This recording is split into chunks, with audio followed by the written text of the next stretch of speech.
స్వప్న నీ dream boy ఎవరు? నీ dream boy qualities. Dream boy క్వాలిటీసా? నా డ్రీమ్ బాయ్ ఎలా ఉండాలంటే నాకన్నా కొంచెం హైట్ ఉండాలి. ఓకే. నాకన్నా కొంచెం చబ్బీగా ఉండాలి.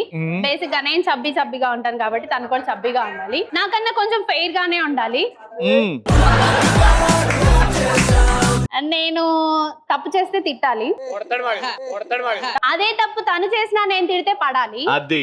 వాళ్ళ ఫ్యామిలీకే సపోర్ట్ చేయాలి. Very good. తర్వాత నేను చెప్పిన మాట కూడా వినాలి. Very good. అలా అని చెప్పి నా ఫ్యామిలీకి కూడా సపోర్ట్ చేయాలి. సో టోటల్ గా ఒక మంచి అబ్బాయి కావాలి.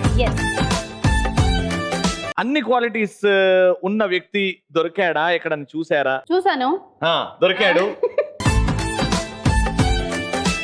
అంటే ప్రపోజ్ చేశారు అంటే ఏమో తనకు నేను ఇష్టం ఉన్నానో లేదో తెలియదు. నాకైతే తన ఇష్టం. మన ఇండస్ట్రీనా? కాదు. అతను ఇప్పుడు టీవీ చూస్తున్నాడేమో, మిమ్మల్ని చూస్తున్నాడేమో.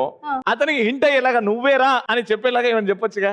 తనకు అర్థం అవ్వాలి అది. అంటే ఉట్టి ఆయనకే అర్థమయ్యేలా ఏమన్నా. బేసిక్ గా నా పేరులో ఉండేది మీ అందరికి తెలుసు. నాది ప్రొఫైల్ కానీ ఎందులో చూసినా ఎస్కే అని ఉంటుంది. ఎస్ అంటే నేను, కే అంటే నువ్వు. మన ఇద్దరం కలిస్తేనే ఎస్కే. చాలా మందికి తెలియదు అంటే S for Swapna, K for Kondamma అనుకుంటారు. అది మీరు అలాగే ఫిక్స్ అవ్వండి. నేను ఇంకోలా ఫిక్స్ అయ్యాను. సో నీకు అర్థమైంది కదా. ఇంకెంతకన్నా